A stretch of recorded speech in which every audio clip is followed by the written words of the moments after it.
Hey, welcome to guys, the show. welcome to the show. I'm John, John that's and Tim. You've been a pest. Here we are. All right, in today's show, we are going to have Noah Arkfeld, former #1 Philippine champion surfer, on here to discuss the upcoming WSL QS 5000. Yep. And just a little bit about his life, an amazing guy, an amazing surfer. What else? We're also going to do Coop Corner, where we bring in people off the streets to ask us questions to improve your surfing. I think we've got a young French couple, so Yeah, look we forward do. to seeing what they hit at us this week. Okay. What else? And lastly, we're going to do Surf Things, which is our product review segment, where we're going to talk about fins. What, like longboard fins and twin fins? No, thruster fins. Ooh, can't wait. Let's get into it. Let's get into it. Oh, no. All right, DJ, roll the tape. We're going to talk about the biggest event of the year in Siargao coming up soon, the WSL qualifying series. 5,000 points this year, so this is, It's a big one. this is what everyone's excited for now, and to help us talk about this, we're going to bring in a real professional surfer And a local. and a local. The one and only Noah Arkfeld. Now the QS 5000, which means it's co-sanctioned with Australia and New Zealand. QS 5000, what does it mean to you? Big points and gonna be more competitors, so really excited for this one. Where in the world have you been, Noah Arkfeld? Well, I've been to a few places like Japan, El Salvador, India, Indonesia, so I've traveled a lot and surfed some really good waves. And, Australia! oh yeah, also Australia. Yeah, In Australia was epic. How'd you find it? that's where I scored my first excellent score. Was it? You didn't get excellent here? No, not here. Damn, and what was it? I remember vividly what was that year's set. It was a massive Oh yeah, that was massive all full over. rotation. on the massive right. full rotator. Yeah. You actually made it onto the local It was on the news, in right? Australia there, right? I saw it. I think we're going to bump over to a quick clip of that if we can get I'm it. actually from the Philippines, Siargao Island. My home break is Whoa! Oh Alright. What's going through your head when you're going to go and hit a air reverse that big? When I was in my heat, I just wanted just to send it. Felt no pressure, just went for whatever I could do. When did you get into surfing? My first time to try it was 4 years old, Yep. but then I didn't really start surfing every day till I was 11 years old. That's when I started to surf more and watch more competitions, and then I'm going to be controversial now, is that people say the surfers in Siargao, they can only surf Cloud 9, but when you take them somewhere else, they don't know how to compete. Is that true? Is that not true? I don't think that's true because we've been traveling all around the Philippines for national tour, and we adjust pretty fast, I think, on Okay. other surf breaks. Answer back from Noah. Right. Alright, speaking about other Philippine surfers, Maramata Kong, when are you going to beat him? This year. This is the No, year. this is the year. This is the year. What happened last year? I think you guys were together in the Yeah, semis quarterfinals. or that was- quarterfinals. I caught one last wave in 20 seconds Yeah. and got a good barrel and came out, did an air and didn't complete it. Yeah, and yeah. Just missed it by 1 point. Who are the big names you're looking out for? Probably Jarvis Earl Jarvis Earl? and Dane Henry. Yep. Yeah, those two are one of my favorite Australian surfers. So I heard that they'll be coming here this year. So Sweet. be excited to compete against them. Oh yeah, Bronson Mayday. He's one of my favorite surfers. He's crazy. Working out for me is really important. I started going to CrossFit Siargao. I felt a big difference there. So You I'm grew into still- a man body really quick. Yeah. So I just want to know if you could give me and anybody watching some tips on how we can get more waves when we surf Cloud 9. Try to make friends with the locals and Right. they'll give you waves. Okay, yeah.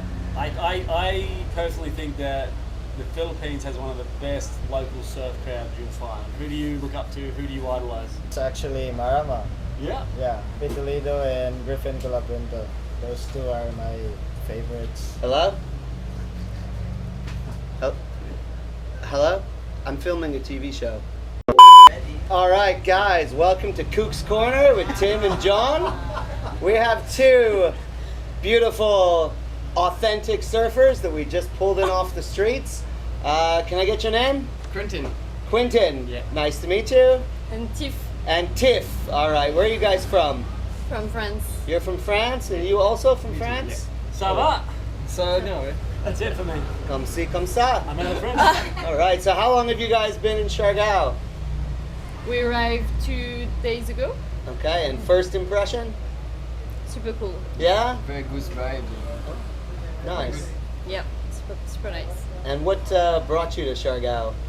I mean, how did you find Siargao? You're coming from quite a far The far surf. away. The surf. Yeah. How famous is Siargao in France? Is it a daily? I mean, has everybody heard of Siargao or not yet? I think more and more. More and more. Yeah, definitely. Yeah. Are you from a surfing town? Are you from Biarritz or somewhere around there, or not? I'm from Brittany, so it's a surf region. Not Oh, in yeah. my town, but in the coast, it's like a really good spot to surf. So how long have you guys been surfing? And how often do you get to surf? So we are beginners. Okay, So perfect. we came here like just to improve and to surf every day. Well, we're here to help you. That's what we're doing here. So, John and I are both quite accomplished surfers, as people in Siargao know. Two of the Cloud9 masters right here, so you're very lucky to have us. Ask us a question, anything about surfing, and we'll try to answer it as best we can. Okay, I have one. How can we know that the good place to take the wave?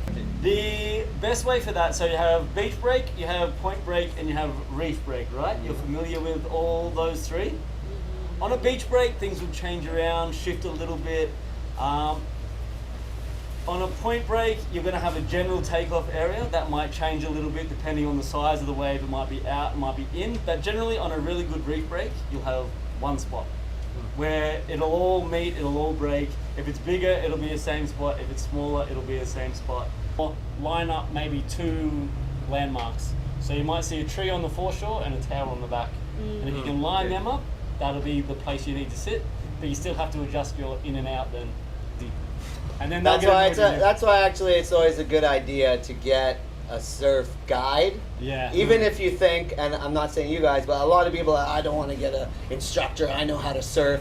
But if you're going to a new place, even if you get a guide, you know, basically an instructor who's not going to push you, but he'll take you to the best spots, and he'll tell you where to sit, and he'll tell you which waves to take off on. So And he might also call a few people off your wave for you. So yeah, super that's why I helpful. always tell people. I always tell people here, like, you're gonna pay the tickets to come here, the hotel, all this money for your vacation. It's okay, we'll wait. What I will say about that, this is a little bit different. It's just that when I'm out there looking at beginners, the thing that I notice most often is that they're complaining about not getting waves, not catching waves, and they're always sitting way too far out on the shoulder, where even if it was John Carby or Noah Arkfeld, nobody's catching a wave when they're sitting too far on the shoulder. And as a beginner, you're a little bit scared to get more into the peak, and that's what it is, you know? So you, as a beginner, you feel like you're close enough to the wave, but you're actually sitting, you know, 5-10 meters that way, where even Kelly Slater won't get that wave. So usually, the adjustment that you need to make is just not being afraid to get closer to the peak, more under the lip, and that's really where the power is that's going to help you to take off. I would Keep say. moving. Hope you guys get more waves and enjoy your time in Siargao. Thanks for joining us here in Kook's Corner. Thank Sorry you. about the name, but thanks for your question. All right, so good start. Strong start.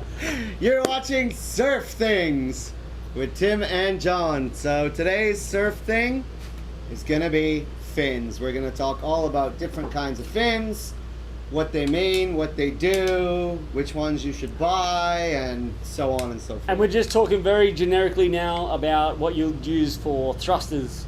We're not going to get into the difference of quads or single fins or 20s or anything like that. This is just Talking run-of-the-mill about thrusters. thruster fins. Which is what 90% of boards are using these days anyways. Yeah, So I think twinnies have made a huge little divergence back into the game, which is cool to see. You've got a twinnie. I've got many a twinnie. 20s. That's Yeah. all I do is ride 20s actually. Our producer, Okay, so Gavin maybe not Bartolonis, has a 90%. twinnie. We're focusing You can't on. talk about what Josh Kerr's on at Nias or Right. what Kelly Slater's throwing out wherever he goes. Somewhere crazy. Okay, so let's get into it.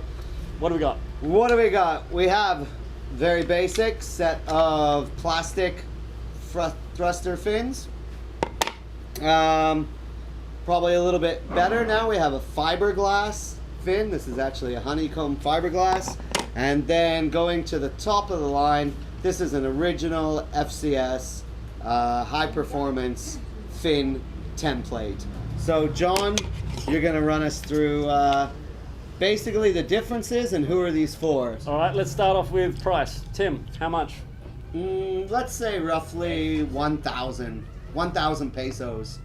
This- Philippine pesos. Is we'll say a locally made or locally sourced or locally branded, so not FCS, not what's some other brands? It's not, yeah, FCS, Futures.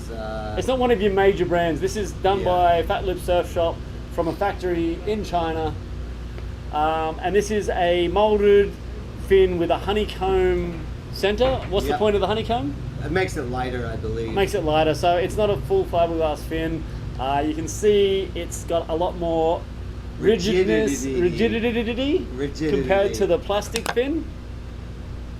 And then thirdly, we have our big brand, top of the line. Sorry, Tim, how much? I think those are 3,000 pesos. 3,000 pesos. So around $50 US. And as far as no brand fin goes, this is, because of the honeycomb, this one has a bit more steps, a bit more processes. So it will be a bit higher than just a normal fiberglass fin, I dare Right. say. So about 3,000, 3,500, thereabouts. Right. And then we have our branded, usually named by some sort of pro, Right. designed by somebody.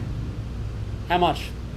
Those ones can range anywhere from about 5,000 up to 7,000, 8,000. So Yeah. if you're buying those in America, they're going to be $150, you know, compared to $60 or $20. Yeah. So John, then who are each of these fins for?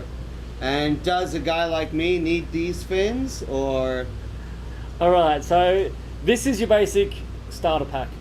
If you're getting into surfing, all you need is, you're not going to be working on turns. Most of your first year of surfing is going to be pop-ups, starting to weave and track down the line and starting to sort of just feel out how a board feels under your feet.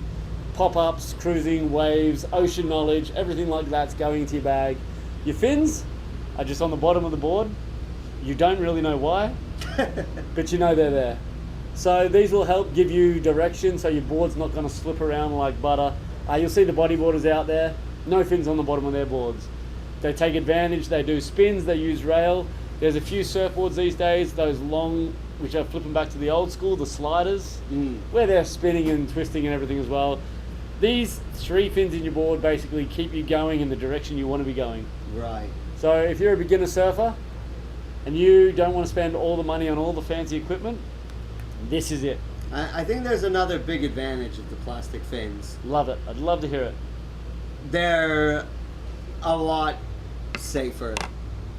So when you're a beginner and you're coming off your board all the time, a lot of people, I don't want to scare anyone, but a lot of people cut themselves with these fins because these fiberglass ones, they can be very sharp.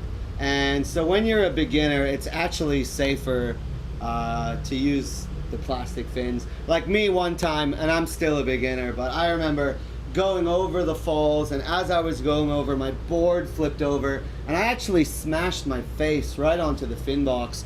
Two of these just broke off immediately, and one of them left a little bit of a cut on my nose, but I was thinking, gosh, can you imagine if that was the hard fiberglass fins? I mean, I would have looked like the Joker by the end of it. So I think it's actually recommended for beginners. You really don't need to spend the money and buy these fiberglass fins. Just stick with the plastic ones. Absolutely. They're actually just easier to use and safer in the beginning. True. So there you go. My next two fins, and I'm going to bring up these two together. These are very similar. Marketing makes this twice the price. Your average surfer, and the reason you'd go from plastic up into this is as your surfing's advancing. See what Tim's doing now? That flex. So when you're going along the wave doing a turn and that fin's flexing, it's losing energy. It's losing power. You got to think about surfing as this creeping along the wave. You're actually pushing the water along and tracting forward off these three fins in the water.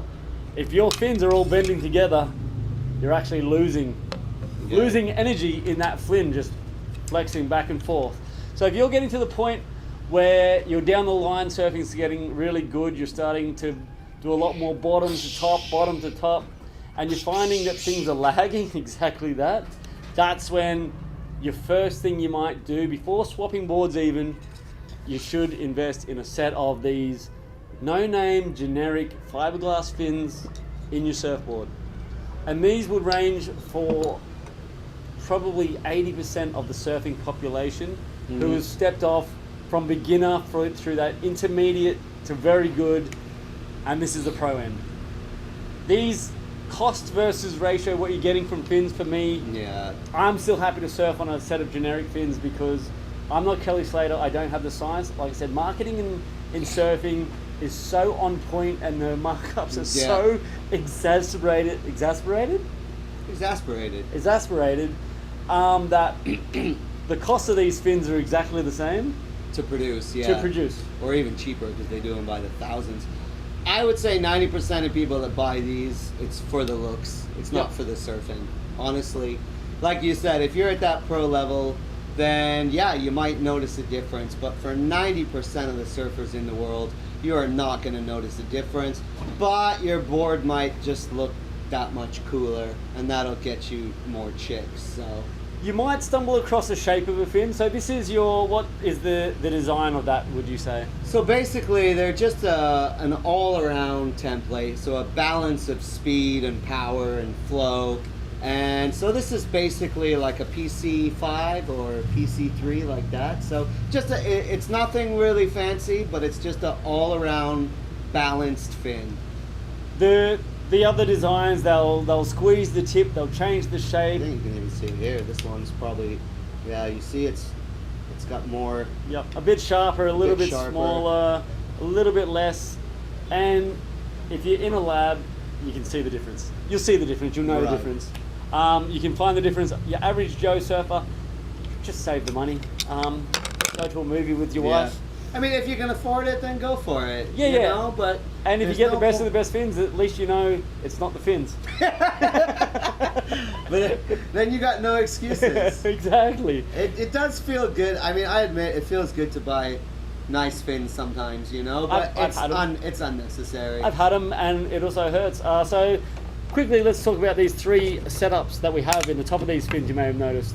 The top of that one, you'll see these two tabs. This is the original design from the set-in fin. Right. So this changed the surfing game. Again, this was one of those things. Nothing changed in surfing for a long time.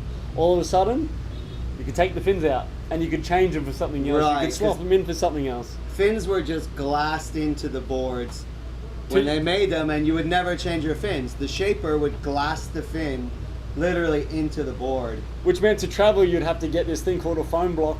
Alrighty, so we just want to talk now a little bit about these connection points that these fins use. You notice they're all a little bit different here, and here. And a big problem we have in the shop is people coming in to buy fins, and we ask them if it's FCS, FCS2, futures, and they just don't have any ideas. So take us through that one, Johnny. Well, if we're going to go into the new age, it's going to be Future or FCS2 is most likely going to be the two you come across. Unless your board's quite old, then you're going to end up with this FCS1 model. Right. So FCS1 is the first version of the fin control system, which was an answer to that set-in fins that we were talking about. The glassed-in fins. People wanted to change, otherwise you'd have to travel. If you hit a glassed-in fin, you know what you're saying before? You bumped your nose and the fin broke. Right. This thing would go through your face. If it didn't go through your face, your board would be out of action for a Right. month while the glasser So set like a we're new saying, fin. until about the early 90s almost, the fins were actually glassed into the boards. You couldn't remove them. When you travel, they get broken. So finally, someone invented a new system where you could actually remove the fins and change them and swap them. So that was a big innovation for surfing. It was the next innovation that they went to while Future was developing. So Future Fins is the competition to FCS fin. It's the two. It's the only two really big names at this FCS point. had the monopoly on the market. Right. Future came up with a great competition to sort of split the market, and the industry is sort of split down the middle. And they are. So something similar to sticky bumps and sex wax. Yeah, and you can get Google both. But So which one do you like then? Let's talk about so which ones the we benefit like. of this fin is it's very quick. It's quick in, quick out. Yeah. Sometimes the fin boxes can be a little bit sticky, but it's literally push it in, pull it down, Click. your fins are in. Right. And then how often do you Pull it lose up, them? pull it out. Yeah, well, the other thing is because they're all about FCS is all about protecting your fin box. They'd rather the fin disappear and break, which is going to be cheaper, faster, and more efficient than fixing a fin box, going to the repair guy every time your fin Right. box is hanging out. Especially if you're in a remote area, right? And Right. and you might not necessarily have a repair guy on call. Right. And it's about the same price these days to fix a fin box as to get a set of fins, depending on which version you're going for. Right. Right. So this FCS2 system, if you give it a good bump, generally it's going to pop out. Right. And the fin's going to disappear, but you're not hurt, your fin box isn't destroyed, your board Right. doesn't need repair, you'll have to get out of the water, find another fin, find another set of fins. But I mean, technically it shouldn't happen because if you're going this way along the water, you can hit it, it's not going to come out. It's only if it got hit from behind. Yeah, FCS figures that never happens. Occasionally, your board might go down in the water, hit the reef, and then that's how they do get lost. But in general, they shouldn't just pop out for nothing. A good example, You know? Philma Alipeo hit his face not so long ago on a surf trip down south. Copped the fins to the back of his face. He says if it had been Future, which doesn't have that release system, as there's a grub screw holding in There's a screw holding it in, yeah. There's a screw holding it in. He said if it was a Future, which sticks in a lot harder, Yeah. he would have been in a lot more trouble. I think it was actually his shoulder or his neck. But he knows... So it hit his face. It hit his and then- face and on then the back, and the fin popped out out. because it was an FCS2. What do I prefer? I prefer Futures. I will definitely lean towards a board with Futures. I've done, I'd say, a little bit of research. By a little bit of research, I mean YouTube research. Yeah, of course. And someone did a strength test on fin boxes. Right. FCS 1 didn't stand up to the test at all. FCS 2 was remarkably weaker than Future. The box. The box, Okay. like remarkably stronger. I happen to have a little bit of a heavy bottom turn, Right. so I snap a lot of fins. Moving into Future, I'm still snapping fins, especially if I'm playing around with fin systems like twin plus one. I'll snap a lot of fins just on a bottom turn because I'm either doing it wrong or I'm too aggressive or something. Yeah. But I will lean towards FCS Futures. Futures just because I like the strength and I like what it says. What about you, Tim? What do you want? Yeah, I'm there with you. I agree with you. For our rentals, for the boards that we rent, we're using FCS 1 mostly from our board shapers at A-Frame Surfboards in Cebu. Thank you to A-Frame. So we are using mostly FCS, but the customers keep breaking them and losing them, and every time we have to tell the customer, now you owe us 1,000 pesos. So we actually moved away from FCS 1 and we went to Futures because they are a lot stronger. We get less broken fins. But I do have to say that when FCS 2 came out, at first I wasn't really a fan. I thought it was just gimmicky, this pop in, pop out.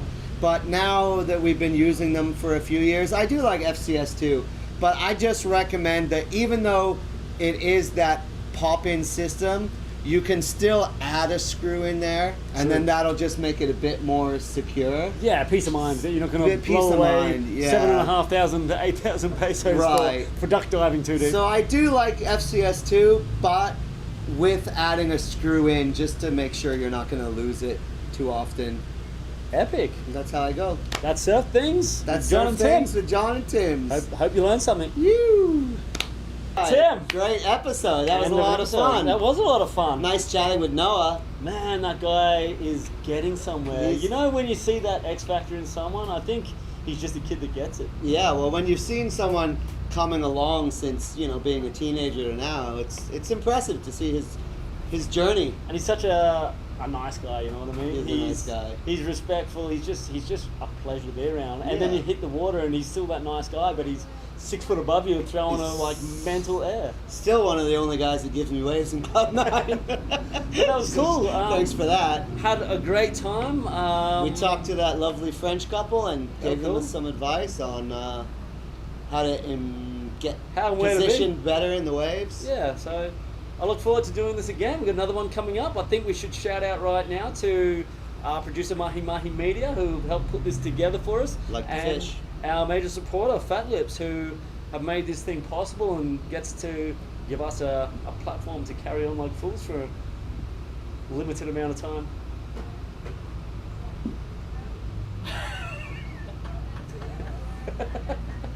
Bye. See ya. See ya. No way, that's not. Isn't that no, cool? Again, no.